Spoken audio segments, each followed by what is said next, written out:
Welcome back to It's About Flippin' Time, where I find, refinish, and flip forgotten furniture treasures. Today I'm diving into a classic mid-century tallboy with a lot of personality and a few challenges to match. This piece needed some serious TLC. Think structural repairs, creative problem solving, and of course, maybe a little tape peeling during the finishing touches. Stick around to see how I brought this beauty back to life, step by step, from stubborn repairs to a flawless finish. This transformation has it all.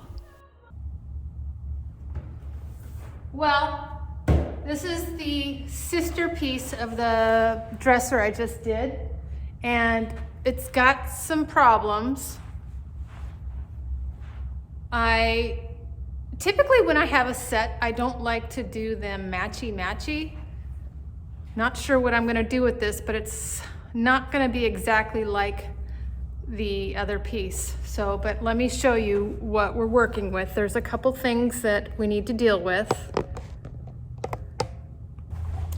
All right, besides fixing the drawer stop, that's not a problem.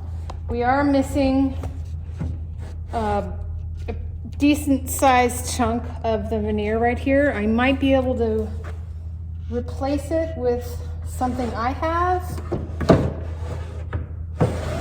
Again, it's got contact paper on the inside. Hopefully I'll just be able to pull that out. I think so, yeah. It's gonna be easy to pull out.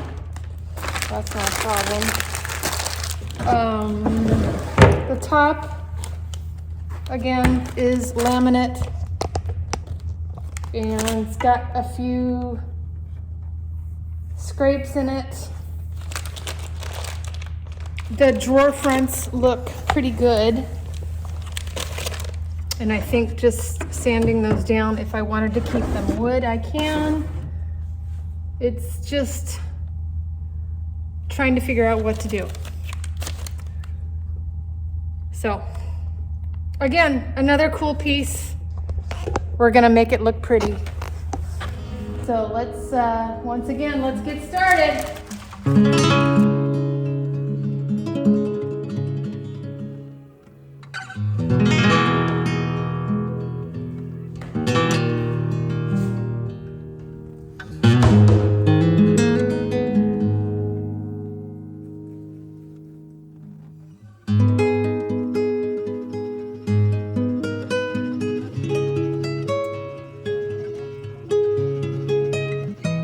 All right, as I was inspecting this piece, this first issue I noticed was right here. This drawer is missing a slider. Without the slider, the drawer doesn't sit properly and struggles to open and close smoothly.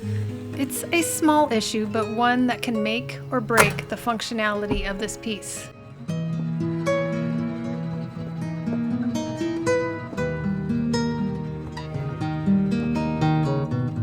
You know, furniture refinishing isn't all hard work. It's important to have a little fun along the way, and as a former college basketball player, I like to keep my skills sharp. So why not turn cleanup into a game?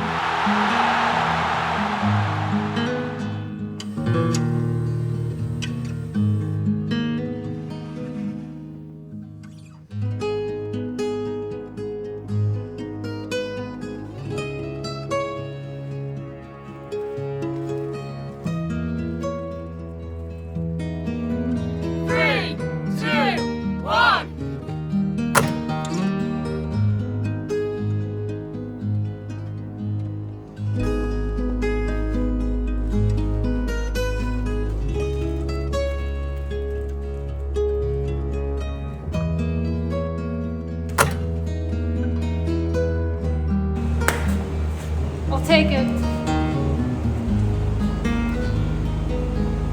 3 out of 5.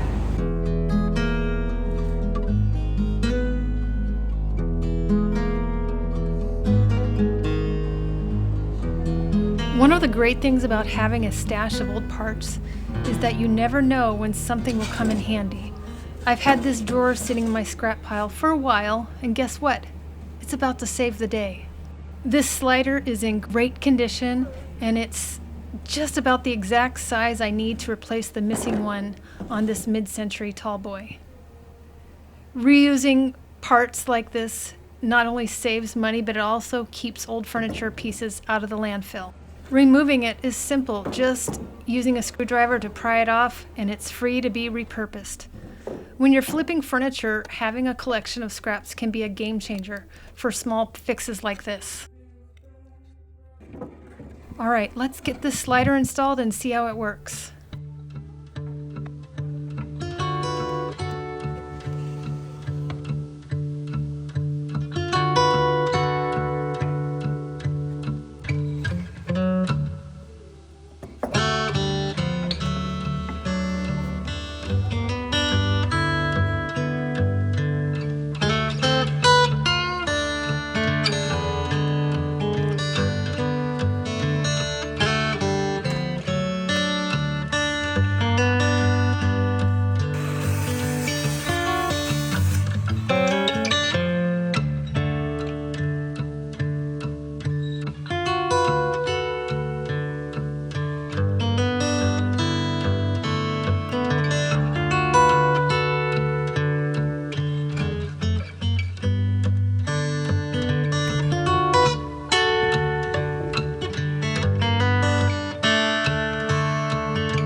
Another simple fix right here.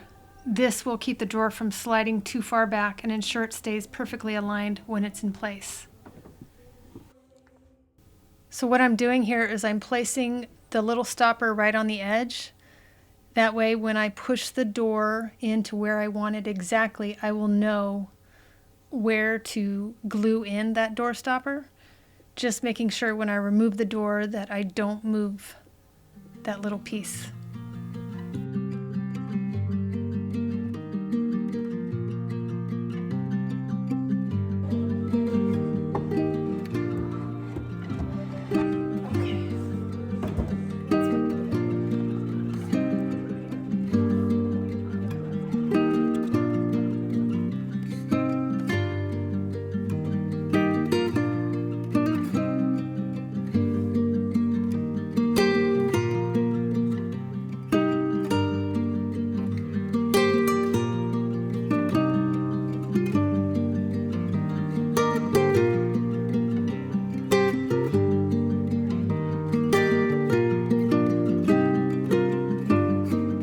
Drawers are all fixed.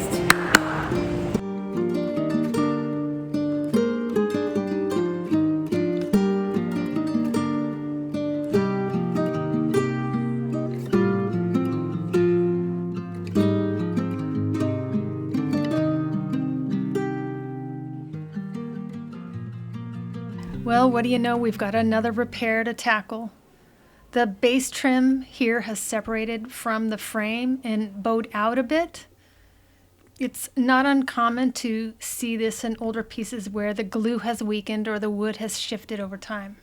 My plan here is to carefully remove if there are any old nails and apply fresh wood glue and clamp it back into place to make sure it's secure and tight.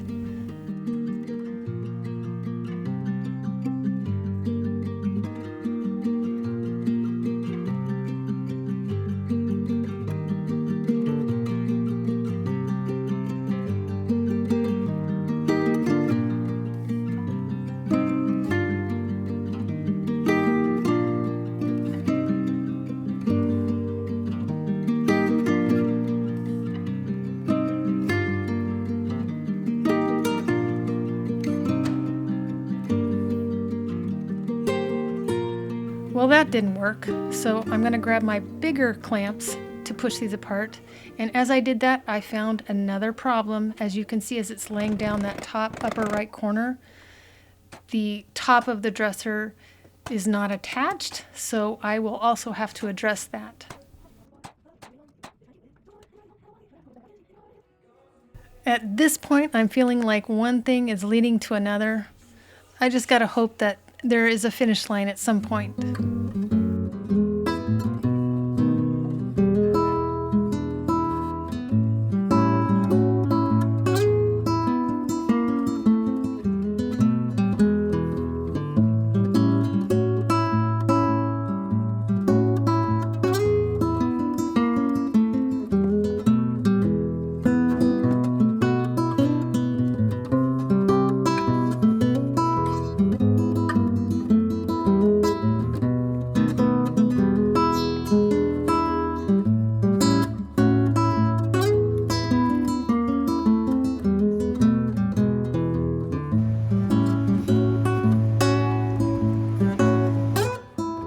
Next on the list is some veneer repair, and as you can see, there is a little section of missing veneer.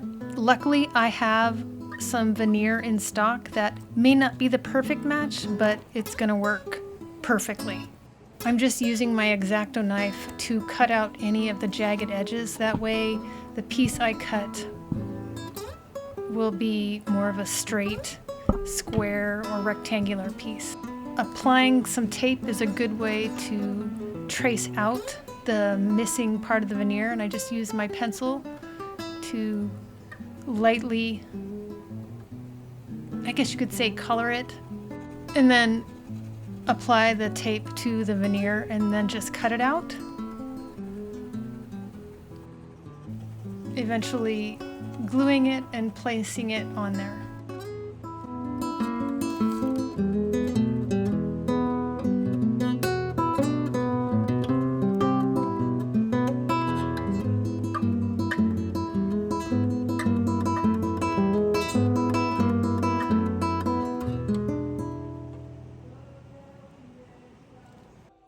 So I had a very small sliver also come off in that same area, but that's not a problem. Just gluing that back in place and then taping it down before I add the new piece of veneer. I'm not necessarily worried about it being an exact color match because I have a design idea that you won't even know.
It was at this point that I sort of had an epiphany as to what I might want to do with this piece. After sanding it down, I saw how beautiful this wood veneer was.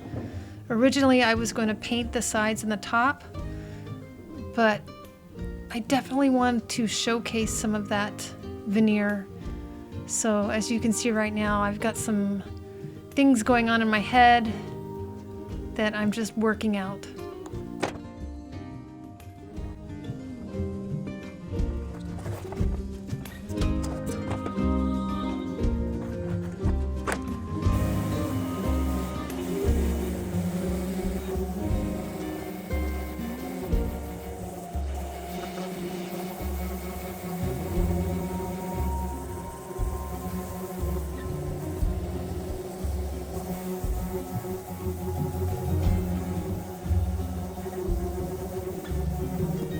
As always, it's time to just sand away, and sometimes I feel like this is 90 to 95% of what I do. I'm a professional sander.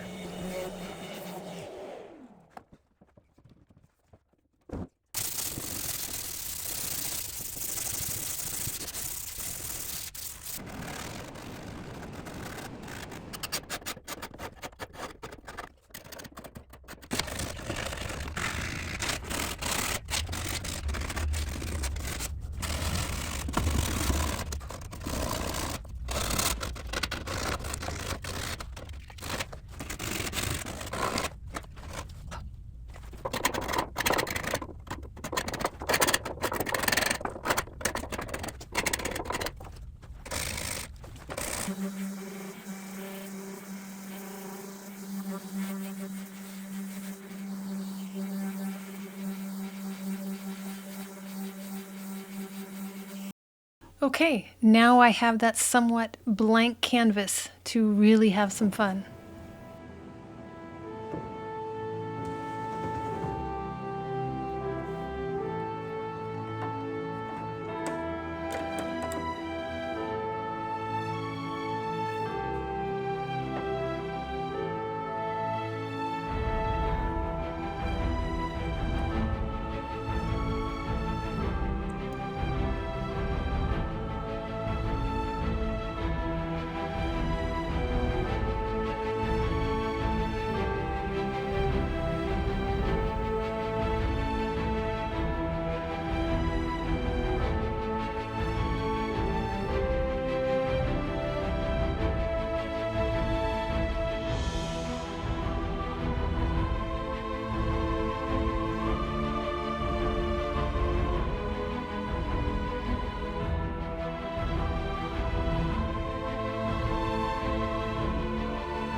All right, let's talk primer. When it comes to priming furniture, you've got two main options, brushing or spraying. While spraying can be quick and give a super smooth finish, I almost always choose to brush on my primer, and here's why. First, brushing gives me a little more control. With a brush, I can work the primer into the wood grain, ensuring I get complete coverage, especially on older pieces where the surface might not be even or it's a little porous. And spraying can struggle with areas like this. A brush lets me get into all the nooks and crannies without worrying about overspray or missing spots. Another big reason is there's less prep. And when you spray, you have to mask off what you don't want the paint to get on. And with brushing, I can get straight to work without spending any extra time setting up. So while spraying definitely has its place, for me, brushing just works better. I have more control, better coverage, and less hassle Kind of sounds like a win, right?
Some people ask what I might do while I'm waiting for paint to dry. There's always something to do. And right here I'm putting on the stain.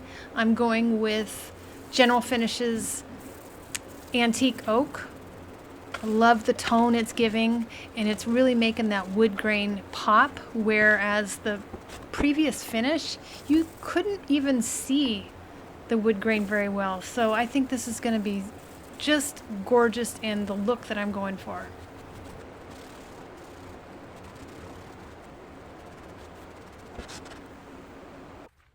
This is always the fun part, when you can move your piece that's been painted and get it in place to see it all come together, adding all those little touches. Maybe a little tape peeling might be involved here, which is always so satisfying.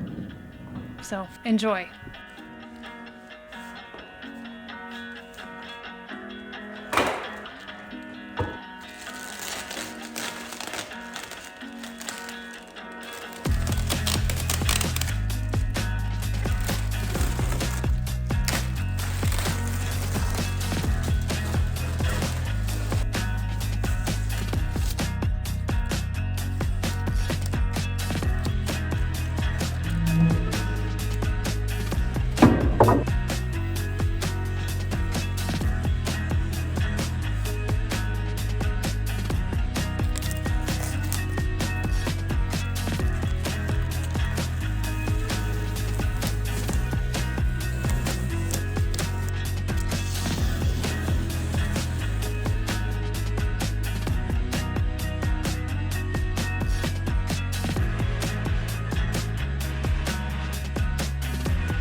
All right, let's talk about one of my favorite secret weapons in furniture refinishing, Mohawk toner.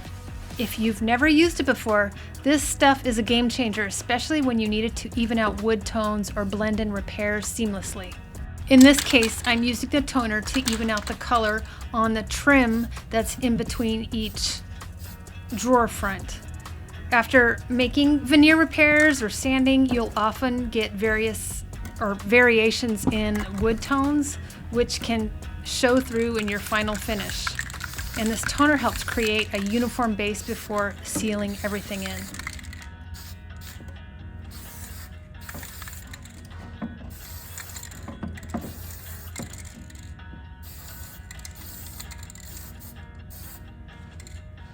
See how that's already looking more even? The toner is great for enhancing the natural wood grain without hiding it, which is why I love using it on mid-century pieces like this. And this is why Mohawk toner is a must-have in my shop. It helps me blend repairs, creates consistency, and brings out the best in vintage wood. And once this dries, I'll seal it in with a top coat and it'll be ready to go.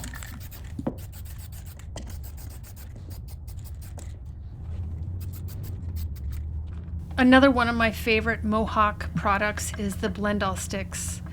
They're a game changer for repairing scratches, small chips, and areas where the finish is worn away. You want to apply light pressure and work it into the damaged spot. And with it being wax, it will allow it to spread evenly. And once you've filled the area, you just either take a soft cloth or I use my finger to gently buff away any excess.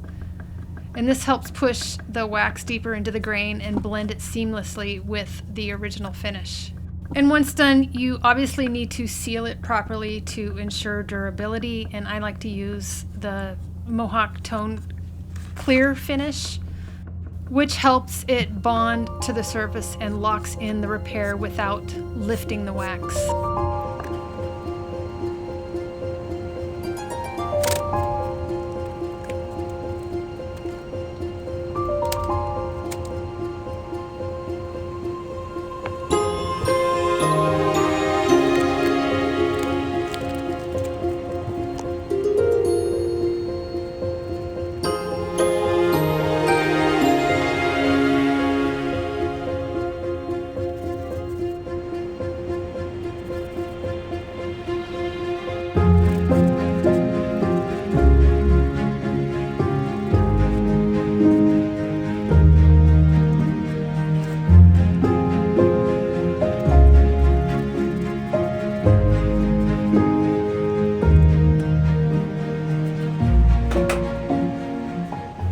And there you have it, the transformation of this mid-century tallboy, from worn, scratched, and missing pieces to a sleek, modern statement piece with a nod to its original beauty.